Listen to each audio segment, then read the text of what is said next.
What's up guys? I've been doing a lot of videos on the iPhone 8 recently, but I wanted to make a small departure from that and focus on the iPhone 8's biggest upcoming challengers, the Google Pixel 2 and the Samsung Galaxy Note 8. So let's go ahead and take a look at the most recent design leaks, rumors, just everything we know about these devices and sort of how they'll fit in with the iPhone 8. Now starting with the Google Pixel 2, the design won't be changing as much as you thought. It'll be pretty in line with the current Google Pixel design, a squared display on the front. Now these leaked images show this design in the flesh, and on the back you can see that the camera did multiply by like 5 times. It got so much bigger than the current one, the actual lens for it. They reorganized things, but overall it looks very familiar. You can recognize it as a Pixel almost right away. It's got that upper glass portion and a fingerprint sensor below it this time, so not actually embedded in the glass. Very interesting, looks pretty similar to the original. It's the front that I don't understand. Why would they not do a curved display on the Google Pixel? But then I did a little bit more research,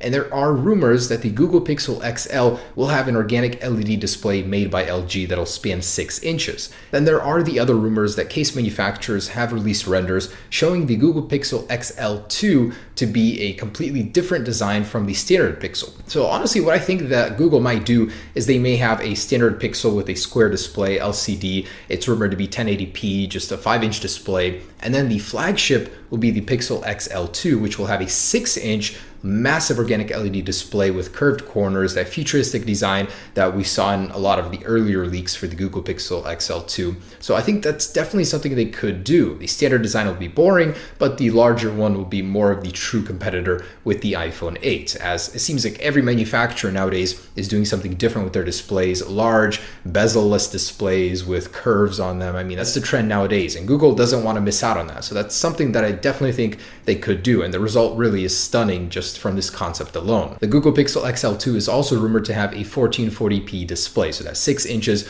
will be much sharper as well, while the standard will keep its 1080p display. And confirmed by OnLeaks and several other sources, the Google Pixel 2 and XL version will not have a headphone jack. And it's kind of funny because Google as a company mocked the iPhone for removing it at first, and now they're following suit. Now, there are bonuses to doing that as well. You get more space on the inside of the phone. Believe it or not, a headphone jack does take up a little amount of room. That room you can replace with a bigger battery, with improved waterproofing in Apple's case, also fit in more internals, more features, just different stuff. And the Google Pixel 2 will have a stereo speaker setup. Well, what appears to be it from a lot of the leaked images. They have 2 bar speakers on the front and bottom. So those bottom firing speakers will no longer be there, making it a more comfortable orientation. When you hold the phone in front of you, it'll just be firing at you, not to your hand that you're blocking the speaker with. And there's no word on waterproofing. One of the biggest complaints with the Pixel I've heard is that it doesn't have any sort of water resistance like most flagships do nowadays. And still, it might get it, but there's just no rumor or no word on that currently. And there's really no word on the camera. The original Pixel did fantastic. It was a great shooter, and this one looks to be much bigger in the leaked images. So there's no word on the capability of it or the megapixels, but I'm sure it'll improve upon the first in almost every single way. And the release is likely to happen in October. And as far as specs go, the Google Pixel 2 will be pretty standard. It was rumored to receive the Snapdragon 836 even, which is a revision of the 835 in speed and cooling efficiency, but that won't be happening. It won't be on market soon enough for that to happen. So it'll get the 835, likely 4 to 6 gigabytes of RAM, but probably 4, and of course standard 64 gigabytes of storage and expandability, of course. And really at this time, that's mostly what we know about the Google Pixel 2. So next up, the Samsung Galaxy Note 8. Much like the Note 7 took a lot of inspiration from the Galaxy S7, the Note 8 will do the very same thing, although it will be a lot less rounded. So the press images, the actual leaked images of the Samsung Galaxy Note 8 show that it will be a blockier design, less curve on the display, less edge like the Samsung Galaxy S8 and S8 Plus right now. It'll be more of a blockier design, which a lot of people do like. Nobody needs that curve specifically. Of course, it will have the S Pen, which doesn't really look much different from the old version, but overall the design is mostly the same until you get to the back. There it has a very interesting dual camera setup. It's just a big black bar, which I guess works. It blends everything into one panel on the rear, but looks very robot-esque. The display itself will be a 6.3-inch display at 2960 by 1440 resolution, so we don't know what improvements there may be there, but it's usually the flagship for Samsung, so they're going to maybe incorporate some improvements there that we don't really know anything about. Now, of course, one of the biggest benefits of the Galaxy Note 8 is going to be the rear dual lens camera. It's supposed to have two major advantages over the old Note 7, or a single camera setup on the S8.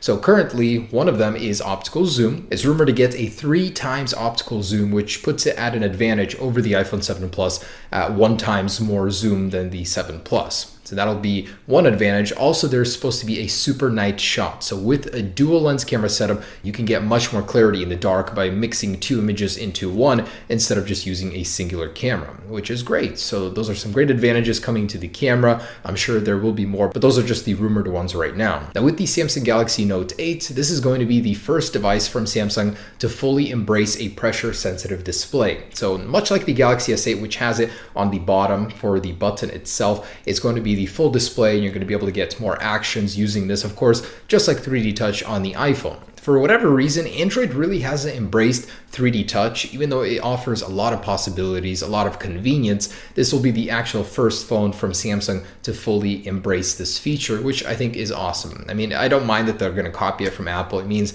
you can get a much better experience in your phone. Now, unfortunately, one of the biggest, most hyped features of the Galaxy Note 8 is not going to be happening, and that's an embedded fingerprint sensor underneath the display. It was just too much of an issue getting the color on the display right, manufacturing process, including it, to get it into the Galaxy Note 8 this year. So the first device that's going to be getting that feature is the Note 9, according to Ming-Chi Kuo. Not even the Samsung Galaxy S9 will be getting it early next year. Now, we'll be getting waterproofing as well, IP68, just like the Galaxy S8, and the overall specs will be very, very similar. You'll have the Snapdragon 835 processor, 6 gigabytes of RAM, and 64 gigabytes of storage with an SD card slot as well. There's also rumored to be an Emperor version, which we in America won't be getting, but in Korea, it's going to get you 8 gigabytes of RAM on the Note 8 and also 256 gigabytes of storage. The actual Note 8 wallpapers leaked ahead of launch, so if you want to grab those, you can today. And the actual launch is pegged for August 23rd, officially announced by Samsung already, with the pre-orders likely to start on the 25th. And we're going to be seeing that to late September to early October in hand, according to the leaks. And the price is said to be about $900, so it won't be quite as expensive as the iPhone 8, which will put it at an advantage over it. But then again, Samsung has never really been about overpricing their products. Even though the S8 did jump up in price by $100, it was because of the more advanced manufacturing process, and the Note 8 won't be too expensive. It's said to be right under $1,000, so not quite as expensive as the iPhone 8. But there it is, guys. That is the latest on the Galaxy Note 8 and the Google Pixel 2. I'm honestly very excited to see these products, how they're going to compare. It's always good to have good competition in phones. It pushes manufacturers to do more. So I'm very excited to see the possibility of what these devices can accomplish. Thanks for watching, guys. That's the latest on the iPhone 8's biggest competitors in the next month or two. Peace.